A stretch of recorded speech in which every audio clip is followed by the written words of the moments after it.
اعوذ باللہ من الشیطان اللعین الرجیم بسم اللہ الرحمن الرحیم الحمد للہ رب العالمین الصلاۃ والسلام علی اشرف الانبیاء والمرسلین سیدنا و مولانا و مولا الثقلین محبوب رب المشرقین والمغربین جد الحسن والحسین ابی القاسم محمد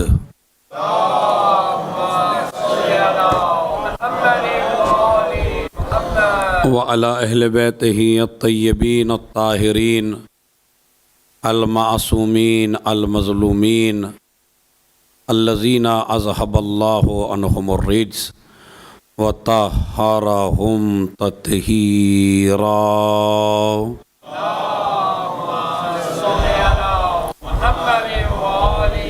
ولعنۃ اللہ علی اعدائہم اجمعین من یومنا ھذا الی قیام یوم الدین، اما بعد۔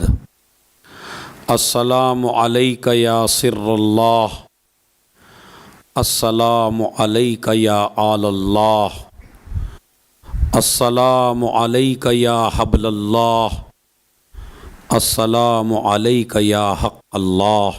صلوات بھیجے محمد اور آل محمد۔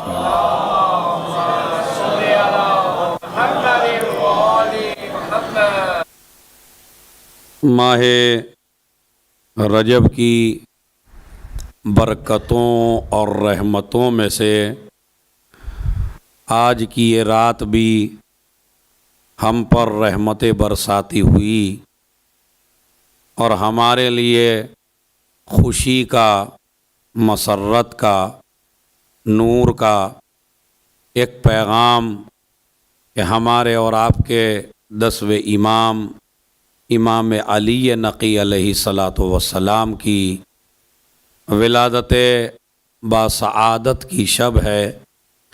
ان شبوں میں پروردگار منتظر رہتا ہے کہ میرا بندہ میرے ولی کے صدقے سے کچھ مانگے تو میں اس کو عطا کروں۔ رحمت کا دسترخوان پھیلا ہوا ہے، خالی مانگنے کی دیر ہے۔ اس لیے کہ اللہ اس کریم کو کہتے ہیں، اس رحیم کو کہتے ہیں، اس ذات کو کہتے ہیں کہ جس کے دینے میں کمی نہیں ہے، ہمیں لینے کا سلیقہ آنا چاہیے۔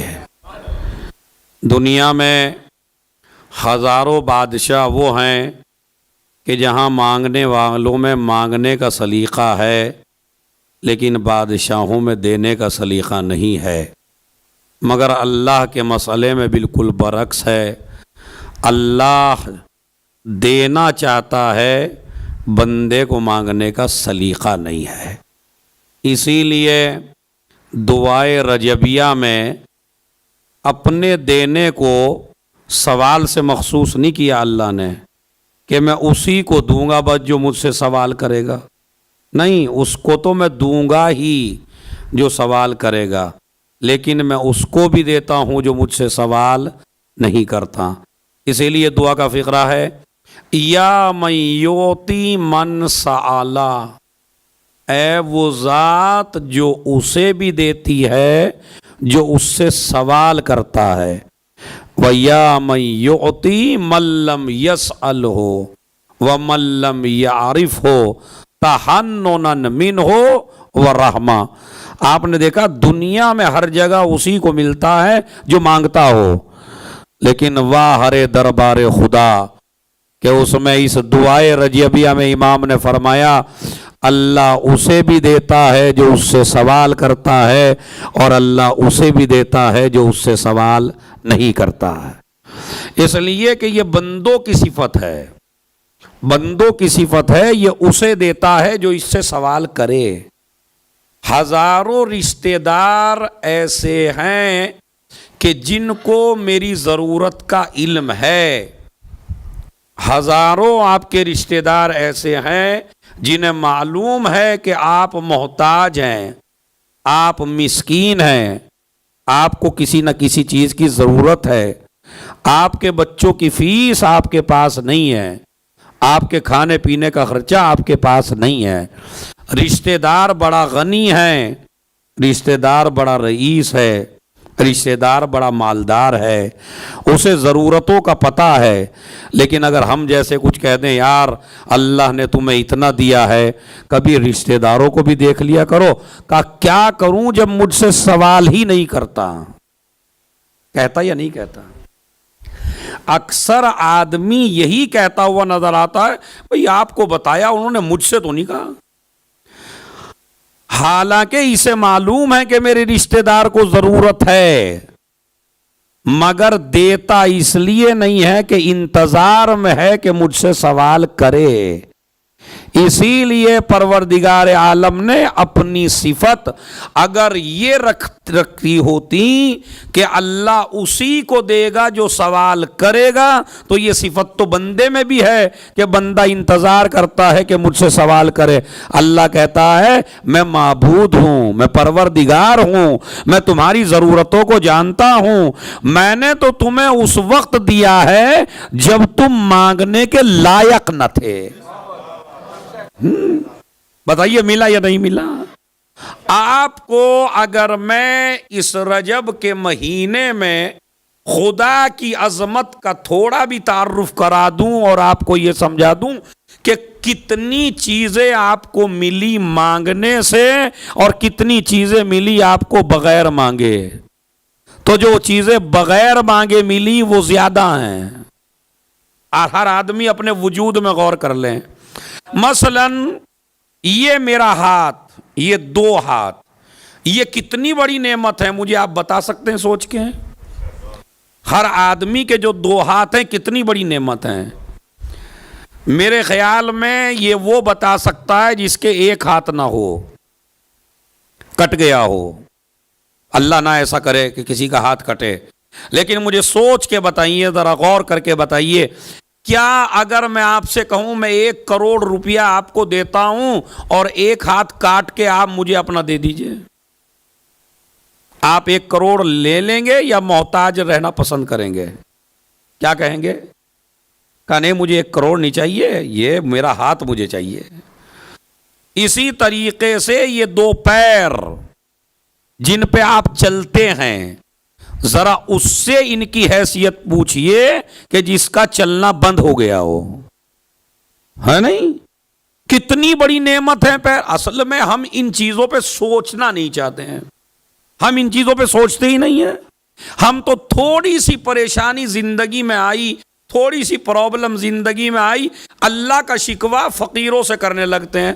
ارے اللہ نے مجھے یہ نہیں دیا, اللہ نے مجھے جاب نہیں دی, اللہ نے مجھے کام نہیں دیا, اللہ نے مجھے اچھا گھر نہیں دیا, اللہ نے مجھے یہ نہیں دیا, اللہ نے مجھے اچھا مکان نہیں دیا. شکایتیں کرتے ہیں یا نہیں کرتے ہیں؟ اس لیے کہ آپ کو اس کی اہمیت پتہ ہے, لیکن یہ 2 ہاتھ بغیر مانگے ملے اس کی اہمیت نہیں پتہ ہے. یہ 2 پیر بغیر مانگے ملے اس کی اہمیت نہیں پتہ ہے. اچھا اگر سب کچھ دیتا, 2 ہاتھ دیتا بغیر مانگے, 2 پیر دیے بغیر مانگے, یہ دھڑکنے والا دل دیا, تھوڑی سی کمی کیا آ جاتی ہے, اسٹینڈ ڈالیے. تھوڑی سی کمی کیا آ جاتی ہے, اوپن ہارٹ سرجری. 6-7 لاکھ روپے لے کے آپ کے ہارٹ کو تھوڑا سا انہوں نے ٹھیک کر دیا ہے.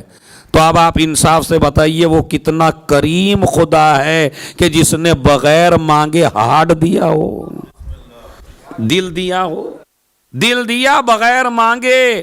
یہ 2 آنکھیں, تھوڑا سا دکھنا بند ہو گیا, ہلکا سا موتیا آ گیا, پریشان ہو گیا, کہتا ہے میری آنکھیں بنوائی جائیں.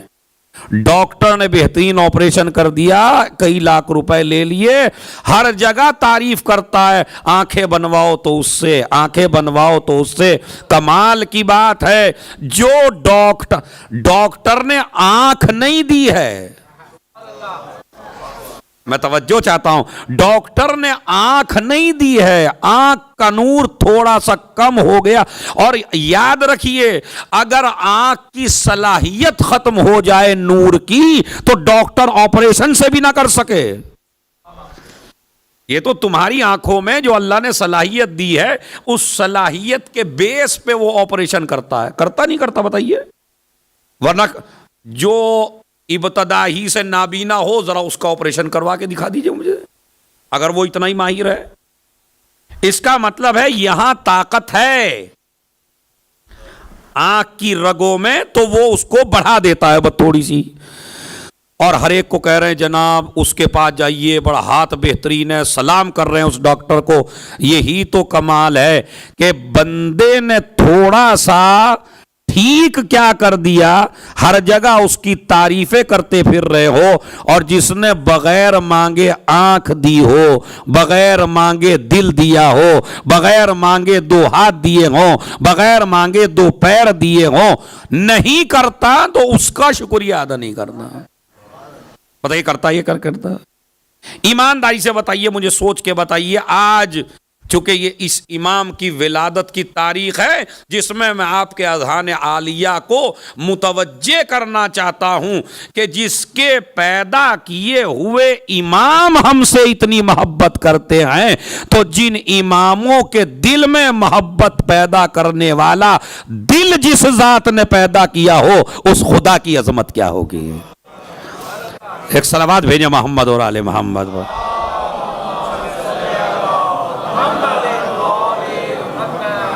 جب ہمارا امام ہم سے اتنی محبت کرتا ہے تو ہمارا خدا ہم سے کتنی محبت کرتا ہوگا۔ ہم امام کی مخلوق نہیں ہیں۔ میں توجہ چاہتا ہوں، تھوڑا سا سخت لفظ ہے، ہم مولا علی کی مخلوق نہیں ہیں، ہم امام علی نقی کی مخلوق نہیں ہیں، لیکن ہمارے ائمہ کو ہم سے کتنا پیار ہے۔ تو جن کی مخلوق نہیں ہے جب انہیں اتنا پیار ہے تو جس کی مخلوق ہے اس ذات کو کتنی۔ جناب نوح کے قصے میں آپ نے پڑھا کہ جناب نوح نے جب وہ برتن بنا کے رکھ دیے اور بددعا کر رہے ہیں روز، عذاب نازل کر دے قوم کے اوپر، عذاب نازل کر دے قوم کے اوپر، اللہ کہتا یہ کرو یہ کرو یہ کرو۔ ایک دن یہ وہ برتن بنے ہوئے رکھے تھے، بارش برس پڑی، برتن خراب ہو گئے۔ اے پروردگار اتنی تو مہلت دیتے تھا، میرے سامنے بارش ہوئی، برتن میرے سامنے خراب ہو گئے۔ کہا نوح جن برتنوں کو تو نے اپنے ہاتھ سے بنایا وہ اگر ذرا سے خراب ہو جائیں ان سے تو اتنا پیار ہے، ذرا مجھ سے بھی تو پوچھ کہ جس نے اپنی مخلوق کو پیدا کیا ہو، مجھ سے کہہ رہے ہو عذاب نازل کرنے ہیں۔ تو پروردگار عالم کی رحمتیں اور رجب، یا من یوتی من سألا یا من یوتی من لم یسأل، جو اسے بھی دیتا ہے جو سوال کرتا ہے، وہ اسے بھی دیتا ہے جو سوال۔ اور ہر آدمی، میں نے بڑی فلسفی بحث چھیڑ دیا، یہ فلسفہ ہے، پوری سائنس ہے یہ، ہر آدمی اپنے وجود پہ غور کر لے تو خدا سمجھ میں آ جائے۔ اسی لیے تو میرے مولا علی نے فرمایا تھا من عرف نفسہ فقد عرف ربہ، جس نے اپنے آپ کو پہچان لیا اس نے اپنے خدا کو پہچان لیا۔ اتزعم انک جرم صغیر، کیا تو یہ سمجھتا ہے کہ تو چھوٹا سا جسم ہے؟ وَفِيكَ انْطَوَىٰ الْعَالَمُ الْأَكْبَرُ، تیرے اندر عالم اکبر سمایا ہوا ہے۔ تو اپنے وجود پہ غور تو کر، تیرے ہاتھ گواہی دیں گے کہ کوئی ہے، تیرے قدم گواہی دیں گے کہ کوئی ہے، تیرے دل کی دھڑکن گواہی دے گی کہ کوئی ہے، تیری آنکھوں کا نور گواہی دے گا کہ کوئی ہے، تیرے دماغ کی سوچ گواہی دے گی۔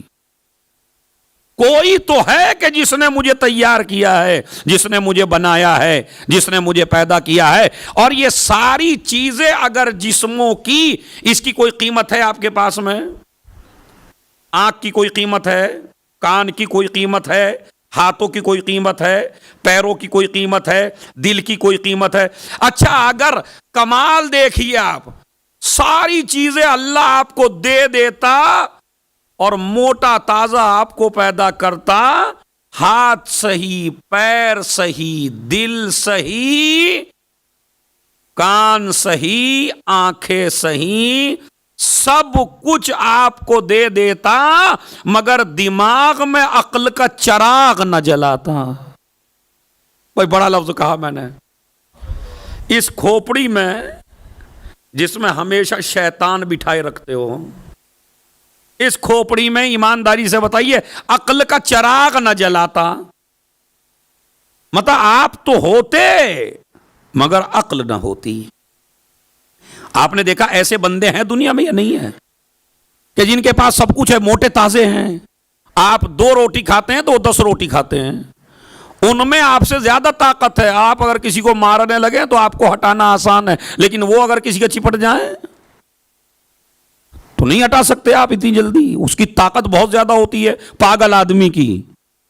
تو اگر اللہ آپ کو بالکل بہترین پیدا کرتا، عقل کا چراغ نہ جلاتا، تو ایمانداری سے بتائیے آپ تھے کیا پھر؟ اور یہ جو اللہ نے عقل کا چراغ جلایا، یہ مانگنے سے جلایا یا بغیر مانگے؟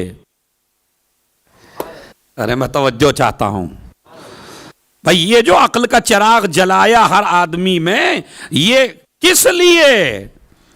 خدا کی قسم، ہاتھ آپ کو عبادت کے لائق نہیں بناتے، پیر آپ کو عبادت کے لائق نہیں بناتے، یہ دل آپ کو عبادت کے لائق نہیں بناتا۔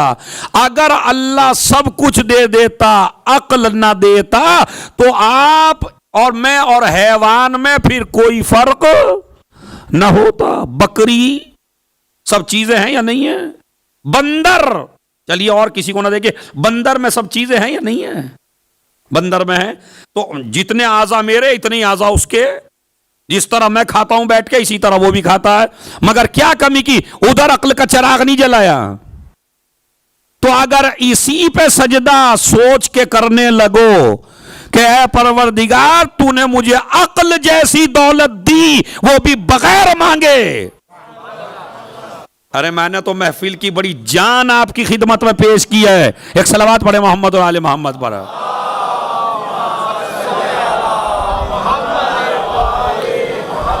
میری گزارش ہے تھوڑا تھوڑا اور آگے بڑھ جائیے، تھوڑا تھوڑا، تاکہ ایک محفل کا ماحول بن جائے۔ اللہ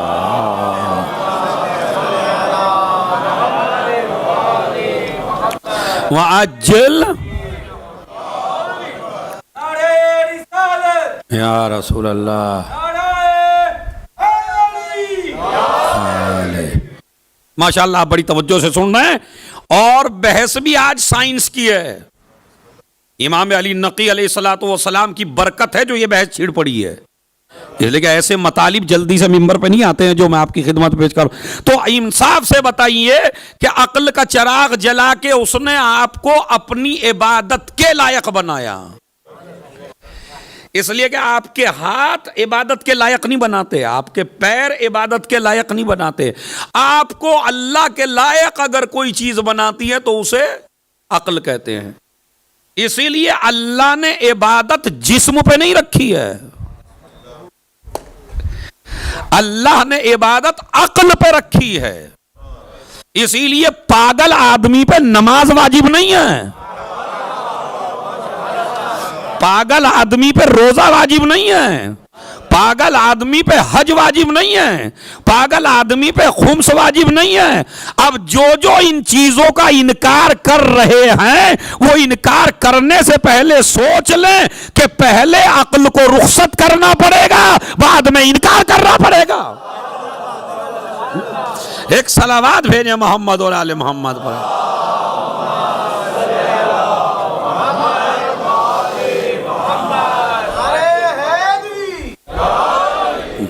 بات سمجھنا ہے؟ اس کا مطلب ہر شے عقل سے ہے، عبادت کی قبولیت عقل سے ہے، جسم سے نہیں ہے۔ اسی لیے جب امام جعفر صادق علیہ الصلوۃ والسلام سے پوچھا،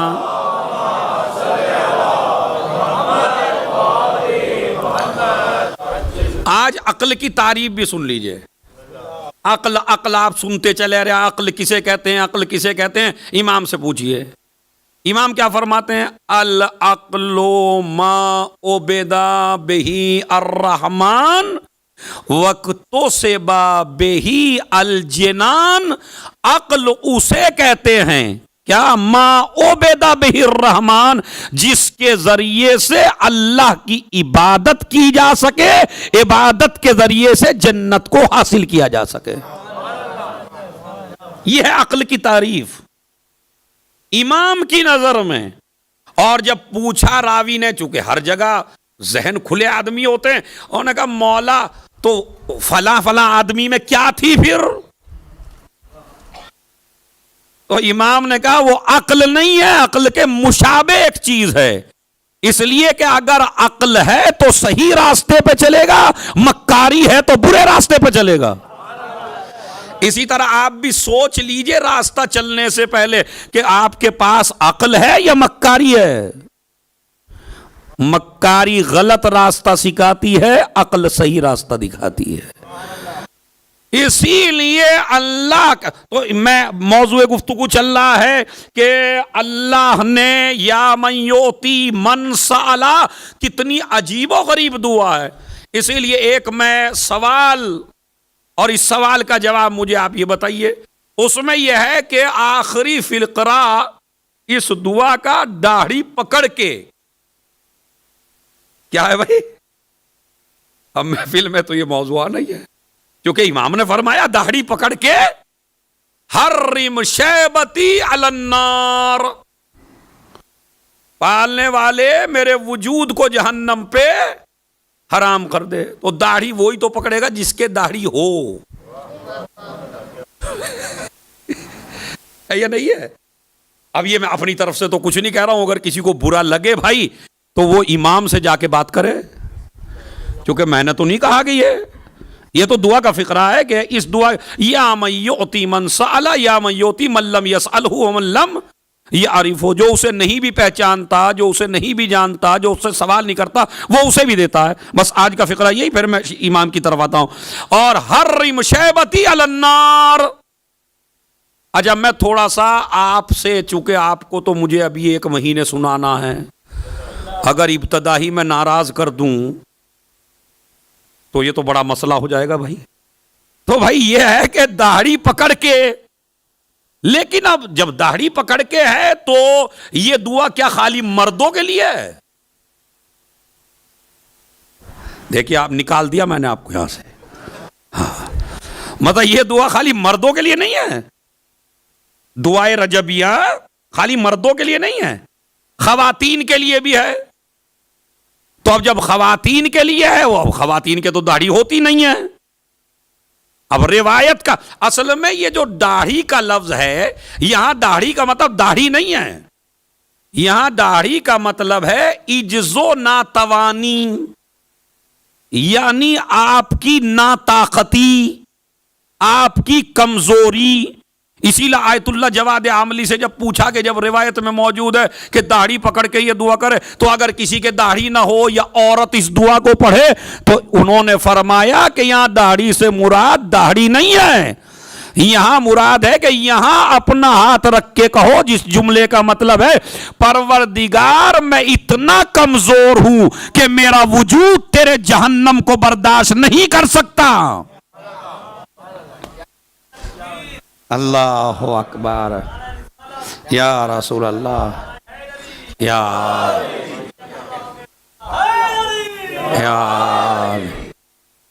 یعنی میں اتنا کمزور ہوں. ناتوانی مراد ہے، ناطاقتی مراد ہے، عجز مراد ہے، کمزوری مراد ہے.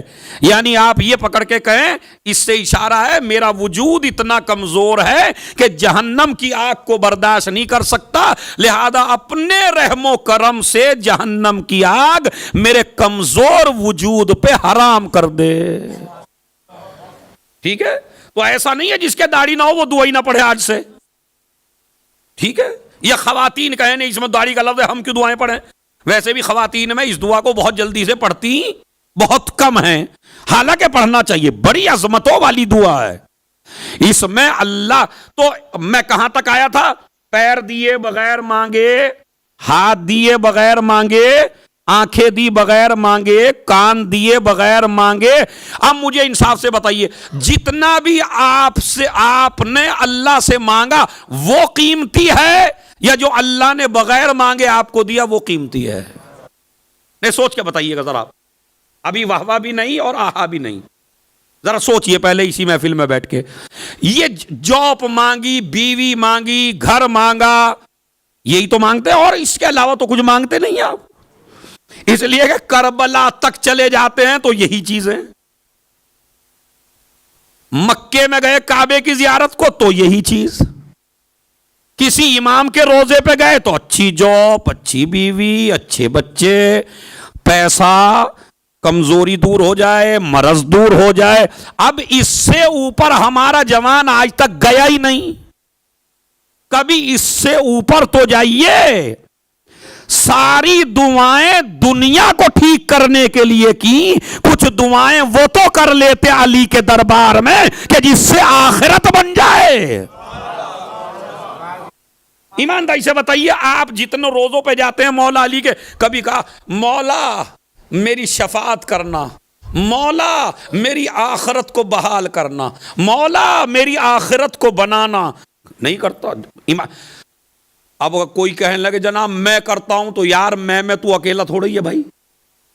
میں نارمل بات کہہ رہا ہوں، اکثر و بیشتر ہمارے آخرت یاد نہیں رہی تھی روزے پہ جا کے. اسی طرح اگر امام نے کسی سے کہا بھائی تم مجھ سے جو بھی چاہو مانگ لو، تو کہنے لگا مجھے گھوڑا دے دو، مجھے بیوی اچھی دلوا دو، مجھے جاب دلوا دو، میرا مکان وسیع کر دو. ہر ایک نے ان کے زمانے میں بھی یہی مانگا ہے. اتنے بڑے آدمیوں سے اتنی چھوٹی چیز مانگی. اب امام علی نقی کا دربار ہے مثلا. دیکھیے ابو ہاشم جعفری صحابی ہے امام کا، اور اتنا صحابی ہے کہ چین نہیں پڑتی جب تک کہ امام کو نہ دیکھ لے. مستقل بغداد سے سامرہ آتا ہے ملنے کے لیے امام علیہ الصلوۃ والسلام سے. ایک دن کہتا ہے کہ میں اپنے امام کے پاس بیٹھا تھا، ایک ہندی آ گیا، ہندوستانی، انڈین. اس وقت آپ بھی انڈیا میں ہی تھے، جس وقت کی یہ بات ہے اس وقت آپ انڈین تھے. تو ایک ہندی وہ آ گیا. اب امام نے جو ہندی میں گفتگو کی اس سے، ابو ہاشم جعفری کہتا میں تو عربک تھا، میری سمجھ میں تو کچھ بھی نہیں آیا.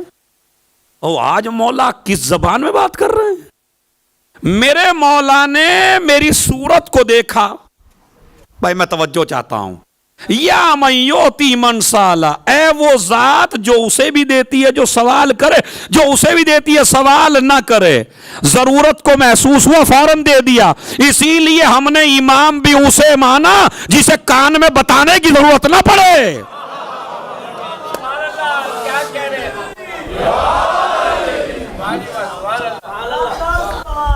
اللہم صلی علی محمد وعجل. بتانے کی ضرورت نہیں پڑتی ہمارے امام کو مولا مجھے نہیں. اب میں بات سن رہا ہوں اور امام اس سے محو گفتگو ہیں.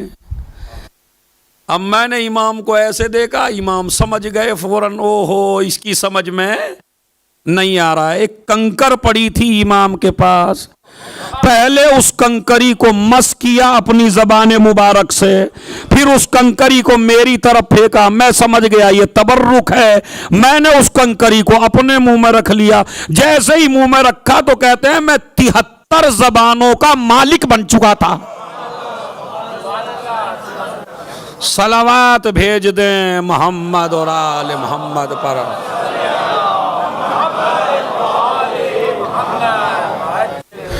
کتنی زبانوں کا مالک بن چکا تھا؟ ان میں سے ایک انڈین بھی تھی، ہندی بھی زبان تھی. اب جو امام بات کر رہے ہیں وہ میں سمجھ رہا ہوں. اس کا مطلب یہ ہے کہ امام کی ایک علامت یہ بھی ہے، کوئی مناظرہ نہیں ہے، کسی پہ کوئی طنز نہیں ہے، اشارہ کرنا میرا کام ہے، سمجھنا آپ کا کام ہے۔ اللہ کے بنائے ہوئے امام کی علامت یہ بھی ہے کہ جتنی بھی کائنات میں لینگویج بولی جاتی ہیں وہ ساری لینگویج کو اہل زبان سے اچھا جانتا ہو۔ اگر آپ کو اپنی انگریزی پہ گھمنڈ ہو تو امام کو مثلا ایک انگریز امام کے پاس چلا جائے تو امام اس سے عربی میں تھوڑی بات کریں گے، اب امام اس سے انگریزی میں بات کریں گے، اور انگریز کہے گا ایسی انگریزی تو مجھ سے بھی نہیں آتی۔ بات سمجھ رہے؟ اردو والے آئے تو امام سے اردو میں بات کی، بات سمجھ میں؟ اسی طریقے سے پنجابی آئے تو ان سے پنجابی میں بات کی، اسی طرح دیہاتی آئے تو ان سے دیہاتی میں بات کی۔ آپ کہیں گے جناب دلیل کیا ہے اس بات کی؟ بھائی کہیں گے نہیں کہیں گے ارے مولانا یہ لفاظی ہے یا کوئی دلیل بھی ہے آپ کے پاس کہ وہ سب کی زبان سمجھتے ہیں؟ میں نے کہا بالکل پکی دلیل ہے، اور پکی دلیل یہ ہے کہ دنیا کا ہر انسان ان کے دربار میں جاتا ہے اور اپنی اپنی زبان میں مانگتا ہے اور مرادیں لے کے آتا ہے۔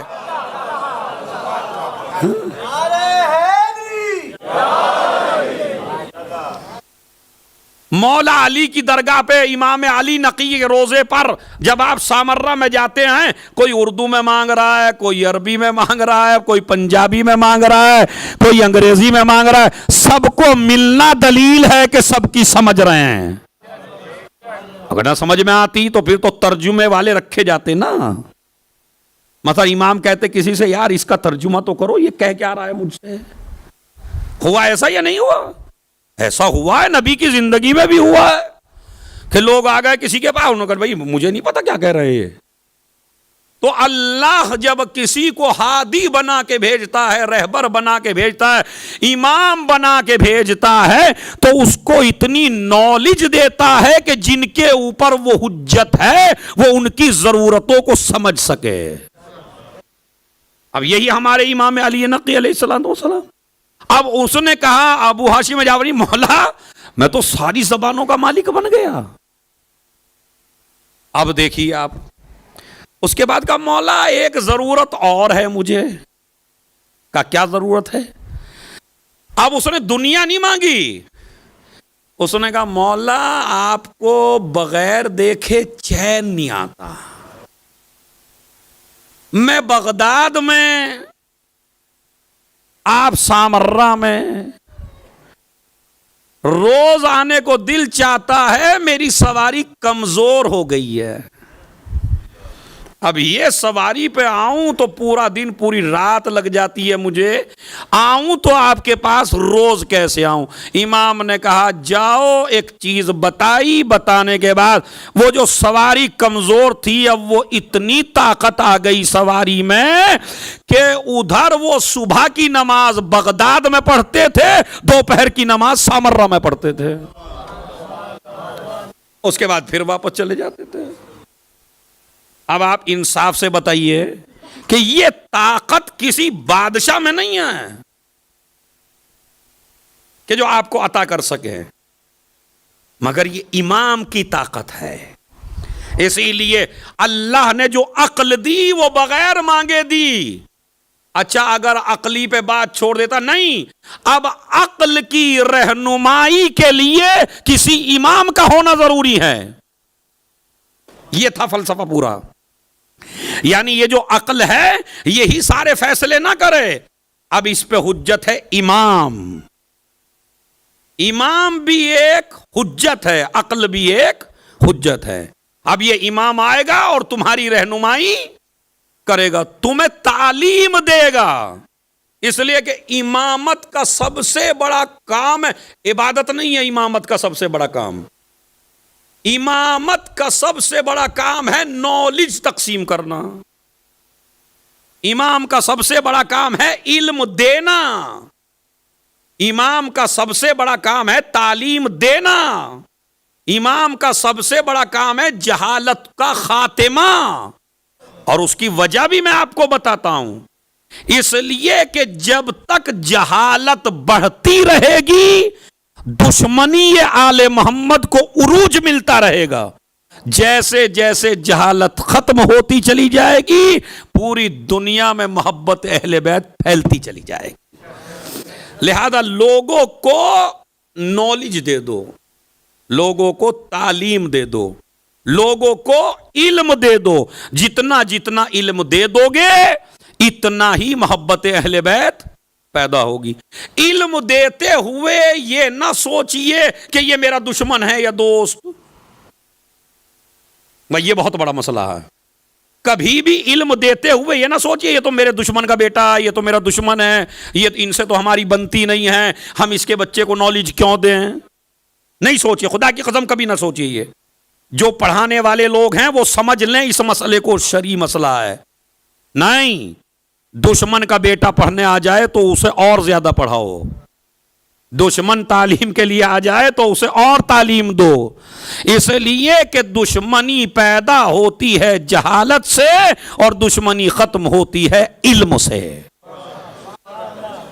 آج اگر نالج پہ, اسی لیے میرے امام نے فرمایا ہماری حدیثیں مجمع تک پہنچاؤ, اس لیے کہ جب انہیں حدیثیں پتہ چلیں گی تبھی تو ہماری اتباع کریں گے, اور جب انہیں پتہ ہی نہیں ہے کچھ. اسی طرح متوکل اہل بیت کا سب سے بڑا دشمن ہے. اس سے بڑا دشمن کیا ہے کہ اسے میں نے پچھلے سال یا 2 سال پہلے جب میں رجب میں آیا تھا تو میں نے ہسٹری پڑھی تھی متوکل کی. مجھے وہ ہسٹری نہیں پڑھنا, خالی کنیکٹڈ ہونا ہے اور ربط پیدا کرنا ہے. خالی ربط کیا ہے کہ انصاف سے بتائیے, جو اس امام کو برداشت نہ کر سکے جو قبر کے اندر ہے تو وہ اس امام کو کیسے برداشت کرتا کہ جو قبر سے باہر ہے. یعنی جس سے حسین برداشت نہ ہو سکیں اس سے علی نقی کیسے برداشت ہوتے ہوں گے. قبروں پہ پانی چلانا, قبروں پہ ہل چلانا, قبر کو پھاڑ دینا, سمجھے, کربلا پہ ہل چلوا دینا, نہر کھول دینا, سمجھے, اور ستانا اور مولا علی کی نقلیں اتروانا اور بی بی پہ لعنتیں پڑھوانا اور مولا, یہ سارے کام ہیں اس کے. تو انصاف سے بتائیے امام علی نقی کا کتنا بڑا دشمن ہے وہ. مگر جب ایک استاد ادیب, اور استاد بھی بہت بڑا استاد عربک کا, تاریخ کا, ہسٹری کا, جس کا نام ہے ابن سکیت. کیا نام ہے؟ ابن سکیت. ابن سکیت بہت بڑا نام ہے تاریخ کا, اور یہ ابن سکیت وہ ہے کہ جس کو بڑی نالج ہے, بڑی تعلیم ہے, مگر امام کا شاگرد ہے اور امام سے دین سیکھا ہے اور امام سے پورے مسائل سیکھے ہیں اور عربک کا ماہر ہے, قرآن کا ماہر ہے, تاریخ کا ماہر ہے. متوکل نے اپنے بیٹوں کو پڑھانے کے لیے مشورہ لیا لوگوں سے کہ مجھے مشورہ دیں کہ میرے بیٹوں کو سب سے اچھا کون پڑھا سکتا. لوگوں نے مشورہ دیا کہ ایک ہے ابن سکیت, اس سے اچھا ٹیچر نہیں ہے پورے سامرہ میں, اس سے بڑا استاد نہیں ہے کوئی. اب اس کو آفر دے دی, بادشاہ ہے, پیسے کی کمی نہیں ہے, استاد تلاش کرتا رہتا ہے ایسی جگہوں کو. سرکاری نوکری بھی کچھ نہیں ہے, وہ سرکاری نوکری ہی سمجھ لیجئے بس. حکومت والا, حکومت کا بادشاہ, اور اپنے بیٹوں کے لیے بلائے. انہوں نے کہا 2-3 دن میں جواب دوں گا. ہاں, ارے ایسی جاب کی تلاش میں رہتی ہے دنیا, مگر کہتا 2-3 دن کے بعد بتاؤں گا. اب وہ 2-3 دن کے بعد اس کا راز کیا کھلا, گیا قید خانے میں, قید خانے میں گیا. یہی مسئلہ کیا ہم پوچھتے ہیں اپنے امام زمانہ سے کہ جب کوئی جاب کا مسئلہ آ جائے تو ابن سکیت نے بتایا آنکھ بند کر کے ہر جاب قبول نہ کرنا, پہلے اپنے زمانے کے امام سے پوچھنا یہ میرے لیے جائز ہے یا ناجائز ہے. گیا, مولا ایک جاب آئی ہے بہت بڑی. کیا آئی ہے؟ متوکل کے بیٹوں کی تعلیم کا مسئلہ ہے, اور وہ کہتا ہے کہ آپ اچھے استاد ہیں, آپ میرے بچوں کو پڑھائیے. امام نے کہا تو بالکل قبول کر لو، پڑھاؤ. ہے آپ کا سب سے بڑا دشمن. کہا دشمنوں کی مدد کرنا ہمارے جد کا شعار ہے. محفل تو میں نے ختم کر دی اگر جملہ سمجھ گئے ہو آپ. ہمارے خاندان کا شعار ہے کہ جس طرح خدا روزی دیتے ہوئے یہ نہیں دیکھتا کہ مانگنے والا فرعون ہے یا ابراہیم ہے، اسی طریقے سے ہم بھی مدد کرتے ہوئے نہیں دیکھتے کہ دشمن ہے یا دوست ہے. کرو، علم دو. مولا آپ کے دشمن کے بیٹوں کو قابل کر دوں، بس پوری محفل ایک طرف، بلکہ پورے سال کی تمہاری سنی ہوئی مجلس ایک طرف، چاہے وہ کسی علامہ سے سنی ہو، آیت اللہ سے یا مجتہد سے، اور چاہے مجھ سے بھی اشرے سنے ہوں، اور جتنے بھی سنے پورے اشرے زندگی کے ایک طرف رکھ دینا. جو پیغام ہے آج کی محفل کا وہ سن لیجئے. امام نے کہا ضرور پڑھاؤ، ہمارے دشمنوں کے بچوں کو قابل کر دو. کا کیوں؟ کہا یہ تو سوچو یہ ہمارے دشمن بنے ہی جہالت سے ہیں.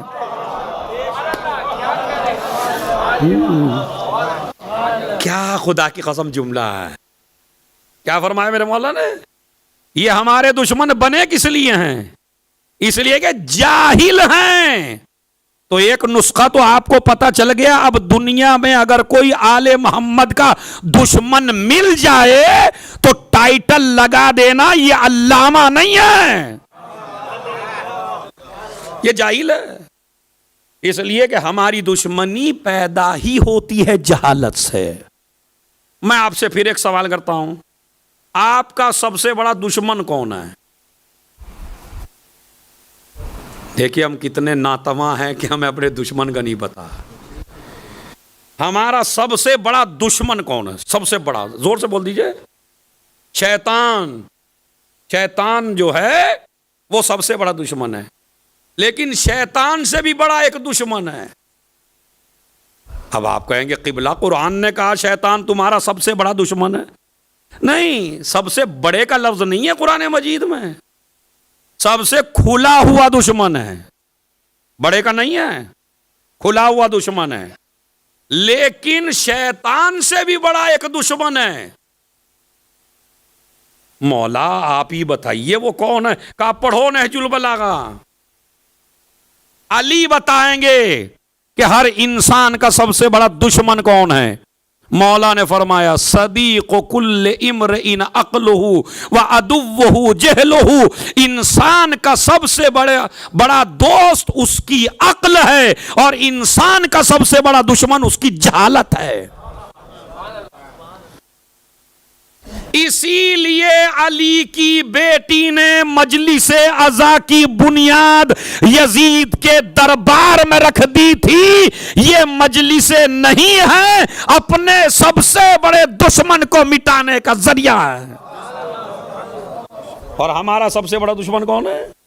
ہماری جہالت. تو علی نے فرمایا تمہارا سب سے بڑا دشمن ہے جہالت. جہالت ہوگی تو دشمنی آل محمد جنم لے گی.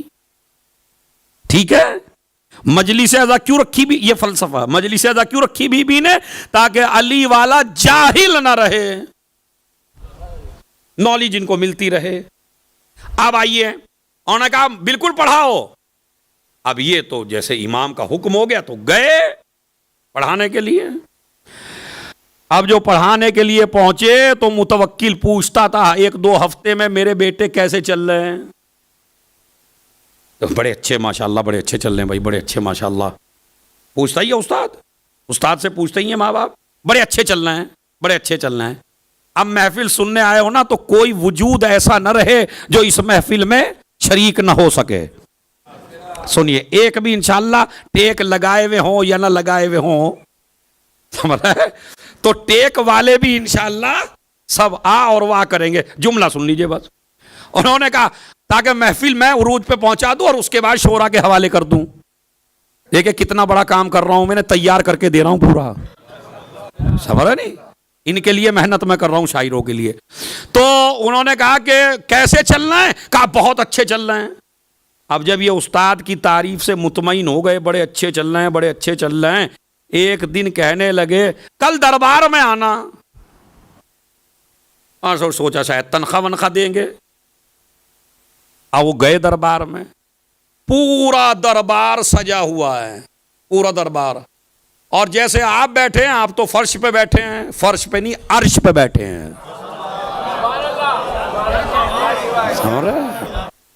دنیا کا وہ مجمع جو کسی بھی فنکشن میں کرسیوں پہ بیٹھتا ہے، وہ چاہے جتنی کرسی پہ بیٹھ جائے وہ فرش پہ ہے، مگر فرش عزا پہ بیٹھنے والا قدم زمین پہ رکھتا ہے، وجود آسمان پہ جاتا ہے.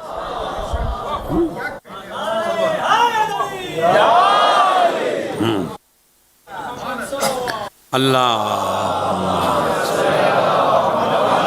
وآل محمد وعجل فرجہم. سنیے اب کیا ہوا. انہوں نے کہا آئے.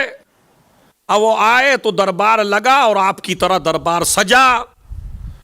اور دربار سجا تو وہ سجایا گیا توہین کے لیے کہ امامت کی توہین کرنا ہے ہمیں اس دربار میں، اور وہ بھی علی نقی کے اجداد کی. چونکہ ان کی توہین کریں گے تو مجمع ان سے بھاگے گا. تو اس نے دماغ میں ایک پورا پروگرام بنا لیا متوکل نے، اور پورے لوگ آ گئے. کیا بات ہے، کیا بات ہے. استاد کو بلایا، اپنی برابر میں بٹھایا، برابر میں بٹھا کے کہنے لگے میرے بچے کیسے چل رہے ہیں؟ کہا بڑے بہترین. کہا تو اس مجمع کے سامنے بتاؤ علی کے لال حسن و حسین بہتر ہیں یا جو میرے بیٹے؟ انہوں نے کہا کرسی پہ نہیں بتاؤں گا، وہ اسی کو کہتے ہیں علی والا. تم جس کو توہین کا مرکز بنانا چاہتے ہو اسے علی والے میدان غدیر نہ بنا دے. کہنے لگا کہ منبر میں کہا جاؤ بتاؤ میرے لاڈلوں کے فضائل پڑھو، بتاؤ علی کے لال حسن و حسین بہتر ہیں یا یہ دونوں میرے بیٹے. ایک مرتبہ مجمع والوں سے کہا اللہ کی حمد کی، رسول پہ صلوات پڑھی اور صلوات پڑھ کے متوجہ ہوا او متوکل یہاں تک تو میرے مولا کی پرمیشن تھی کہ دربار میں جا کے پڑھانا، اب یہ پرمیشن نہیں تھی جو تو مجھ سے کہہ رہا ہے کہ کون افضل ہے. اب میں اپنا نظریہ بتاتا ہوں، تو اپنے لاڈلوں کی بات کرتا ہے اور حسن و حسین کی بات کرتا ہے. علی کے گھر میں ایک غلام پلا ہے جسے قمبر کہا جاتا ہے، قمبر کی جوتیوں کے برابر تیرے بیٹے.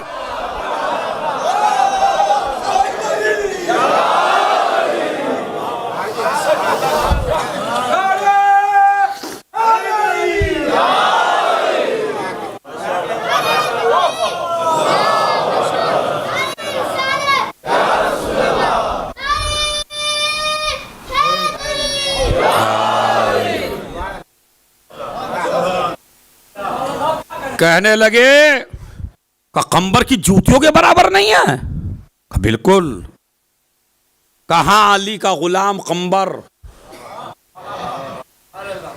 یہ اس کا مقابلہ نہیں کر سکتے تو جو جنت کے سردار ہوں اس کا کہنے لگے قتل کر دو، قتل کر دو. کہا بالکل روز دعا کرتا تھا شہادت کی. ارے میں توجہ چاہتا ہوں خدا کی قسم، اس پہ تو آپ کو 7ویں آسمان پہ پہنچنا تھا جملے پہ. کہا ہم تو دعائی شہادت کی کرتے ہیں، تو ہمیں شہید کر کے یہ سمجھ رہا تیری تمنا پوری ہو رہی ہے. ارے یہ ہمارا کام ہے جو تجھ سے ہو رہا ہے، ہماری تو دلی تمنا ہی ہے. مسکرانے لگا. علی والوں کی خاصیت یہی ہے، یہ دار پہ چڑھے تو مسکرا کے، پھانسی پہ چڑھے تو مسکرا کے، تلوار کے نیچے آئے تو مسکرا کے. حد یہ ہے کہ قاتل پوچھنے پہ مجبور ہو گیا تم علی والے پاگل ہو کیا کہ ادھر موت کی خبر دی جاتی ہے ادھر مسکرانے لگتے ہو؟ تو علی کے غلام نے جواب دیا مسکرانے کی وجہ یہ ہے کہ موت بعد میں آتی ہے، علی پہلے آتا.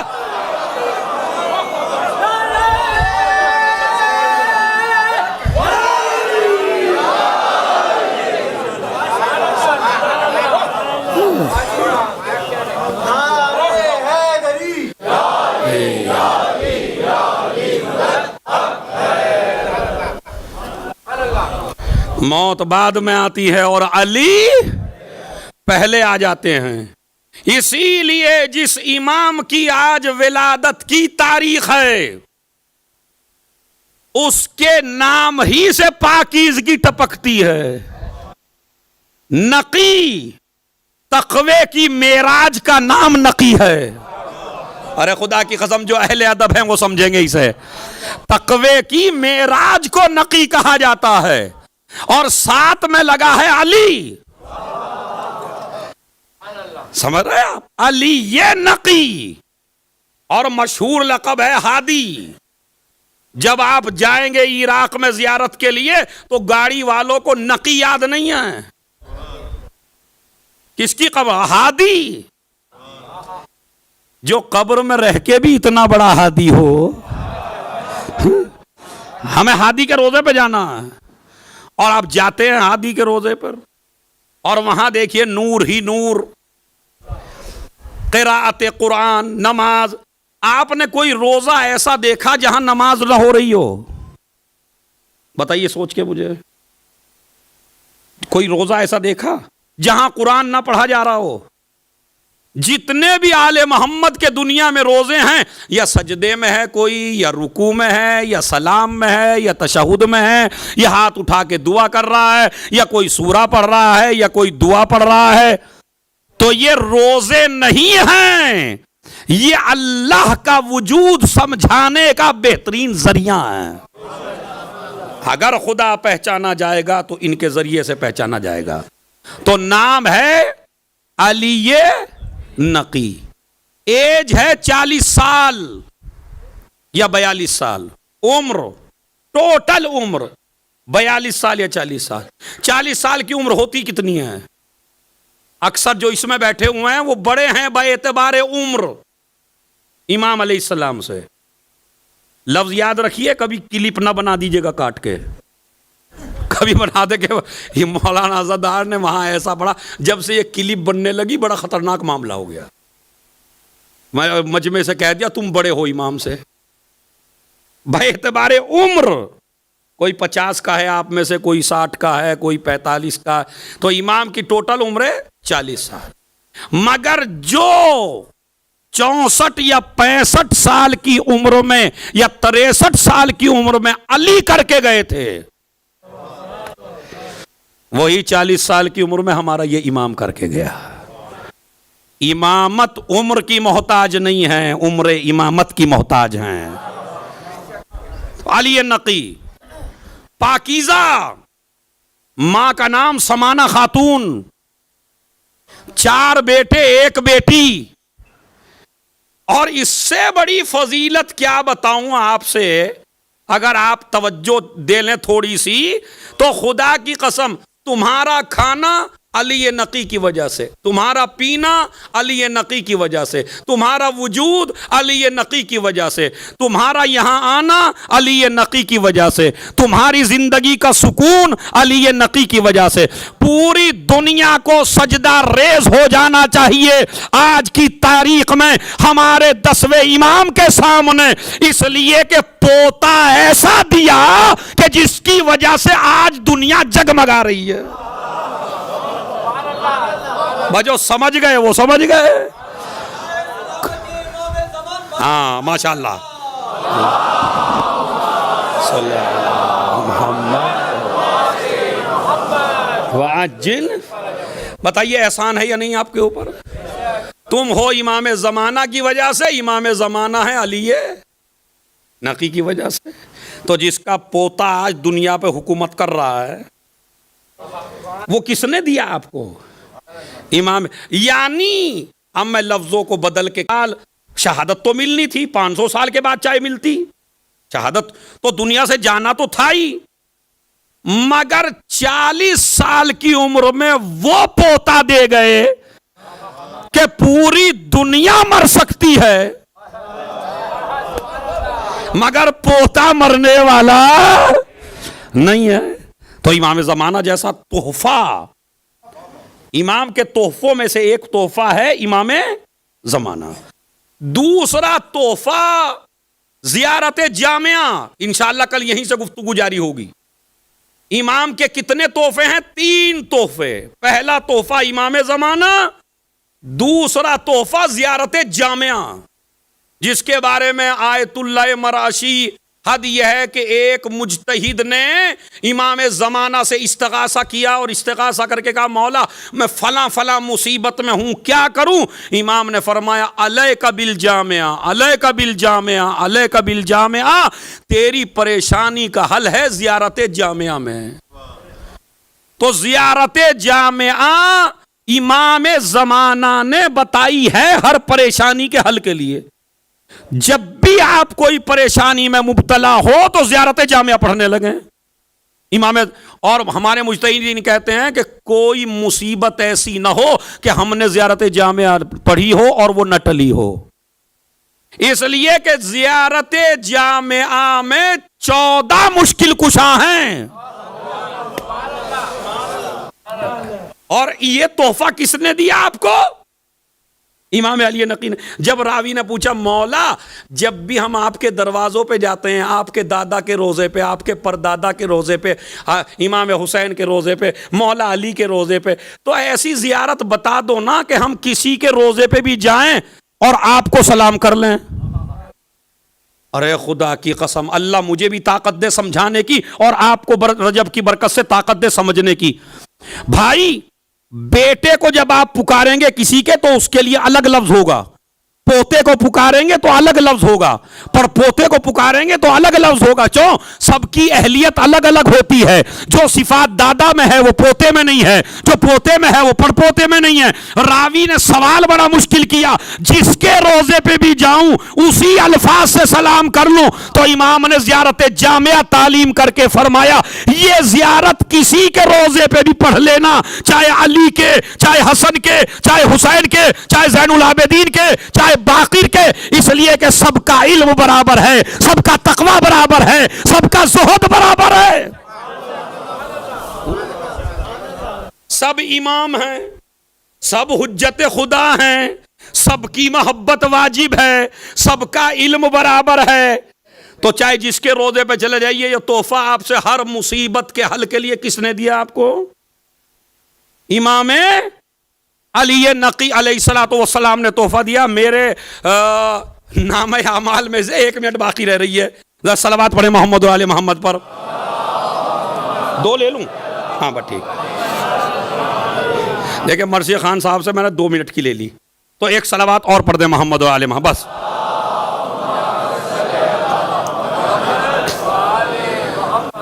تیسرا تحفہ، اب ان کے الفاظ کل کی مجلس میں آئیں گے. تیسرا تحفہ ہمارے اس امام کا، امام علی نقی کا. پہلا تحفہ امام زمانہ، دوسرا تحفہ زیارت جامعہ، تیسرا تحفہ زیارت غدیر. ارے کتنا بڑا تحفہ ہے یہ. ایک علی والا کیسے پکارے غدیر کے دن علی کو. یہ الفاظ بھی کل انشاءاللہ آئیں گے. بس تو جس امام کی ولادت کے صدقے میں جو مانگنا ہے آپ اس سے مانگ لیجئے. اب میں شعر پہ بات کو تمام کر کے تاکہ شاعروں کے لیے موقع مل جائے، 1 صلوات پڑھ کے تیار ہو جائیے داد کے لیے آپ.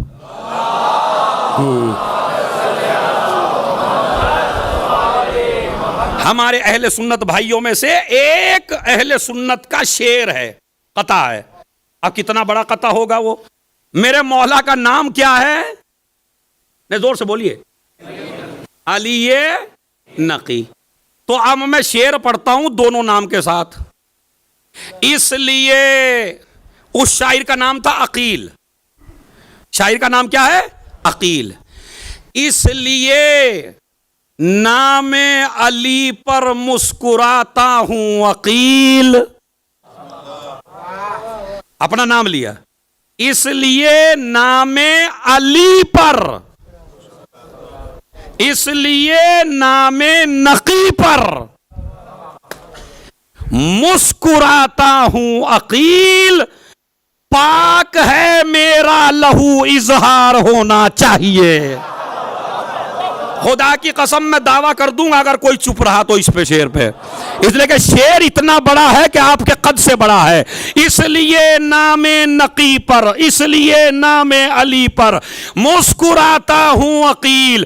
پاک ہے میرا لہو اظہار ہونا چاہیے، ہر کسی کو دولت عشق علی ملتی نہیں، پہلے ماں کو صاحب کردار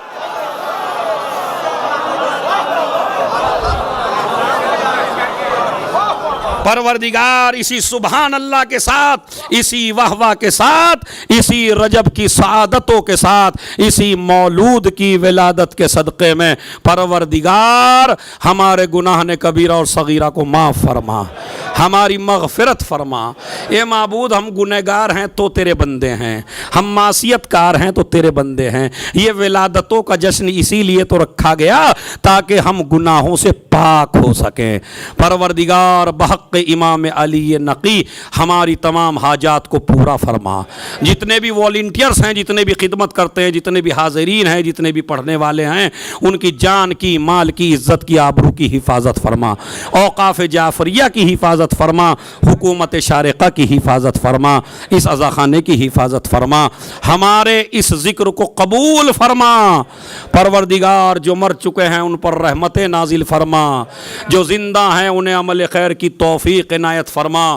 پروردگار امام علی نقی کے صدقے میں ان کے پوتے کے ظہور میں تعجیل فرما، تعجیل فرما، تعجیل فرما۔ والسلام علیکم ورحمۃ اللہ وبرکاتہ۔